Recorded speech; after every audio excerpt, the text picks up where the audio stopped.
pas de modèle inspirant. Effectivement, j'ai parlé, et on pourra toujours en parler, de Robert Badinter, parce que je vois pas comment on peut être pénaliste et ne pas évoquer Robert Badinter. J'ai tendance à dire, quand je donne des formations à des confrères qui veulent faire du pénal, être avocat pénaliste en France, en 2026, c'est pas compliqué. Être avocat pénaliste en France, t'as pas forcément un pouvoir politique oppresseur, comme ça pourrait être dans d'autres pays, par exemple en Asie. Être avocat pénaliste en 2026, t'as plus la peine de mort. Tu peux pas dire, je vais tenter les assises, et si je rate, bon, ben, il y a une tête qui roule. Salut Louis XVI. Non. Donc évidemment, quelqu'un comme Robert Badinter, je parle pas en tant que politique, mais vraiment en tant qu'avocat, effectivement.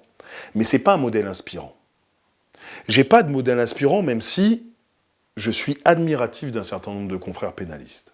Pour moi, le meilleur ou l'un des meilleurs pénalistes que j'ai eu à connaître. Il s'appelait Jean-Yves Liénard, il était avocat au barreau de Versailles. Et si tu veux, son parcours, il est exceptionnel parce qu'il n'a pas commencé en étant avocat, en ayant fait le parcours étudiant en droit, etc.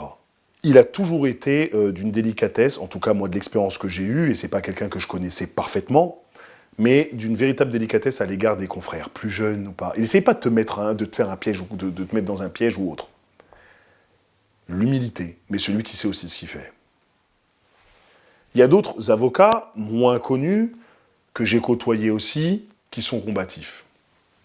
Qui, quand ils sont à tes côtés, tu te dis, ouais, ben, je suis pas tout seul. Ça, c'est inspirant.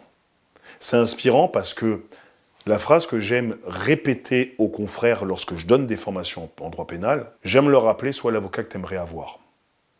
On peut dire, sois l'avocat que tu aimerais être. Ok, super, quand tu as dit ça, tu n'as rien dit. Sois l'avocat que tu aimerais avoir. Le jour où toi, tu as besoin d'un avocat. Parce que des fois, tu vas à des audiences, tu vois des confrères et des consoeurs. Parce que c'est pas que les hommes, hein. Tu as des confrères et des consoeurs, tu les vois, c'est pas sur l'éloquence, c'est pas sur les mots employés. C'est la manière dont ils défendent et qu'ils ne laissent pas faire. T'es pas tout seul, vous n'êtes pas tout seul, monsieur, vous n'êtes pas tout seul, madame. On a perdu une consoeur du barreau de Martinique, l'automne 2025, qui, elle, avait œuvré pour la défense des parties civiles. Et on avait des échanges. Moi, je te dis, je suis plus contre défense et tout, j'ai jamais plaidé contre elle, mais sa manière dont elle défendait ses victimes, ben ouais, ça c'est inspirant. Celui sur qui on peut compter. Ce qui m'intéresse, c'est l'humain, c'est celui qui s'interroge, celui qui se pose des questions. C'est juste ça, que t'aies pas les réponses, c'est autre chose. Et donc à chaque fois que j'ai un confrère ou une consoeur qui a œuvré dans ce sens-là, ça a été génial, et je termine là-dessus, parce qu'on pense toujours à l'avocat pénaliste comme celui qui plaide, mais je suis aussi admiratif des confrères ou des consoeurs que tu verras pas plaider. Parce qu'elles auront soulevé des nullités, parce qu'elles auront fait tomber la procédure, il n'y aura pas d'audience. Et qui, t'entends pas parler d'eux, t'entends pas parler d'elles, mais elles ont fait le taf. Elles vont pas peut-être écrire un bouquin, mais elles seront là. C'est ces personnes qui, quand il y a quelqu'un, avant de publier sur LinkedIn, je sais pas quoi, vont se dire, attends, je vais me poser la question de savoir si c'est vrai ou si c'est faux. Se questionner.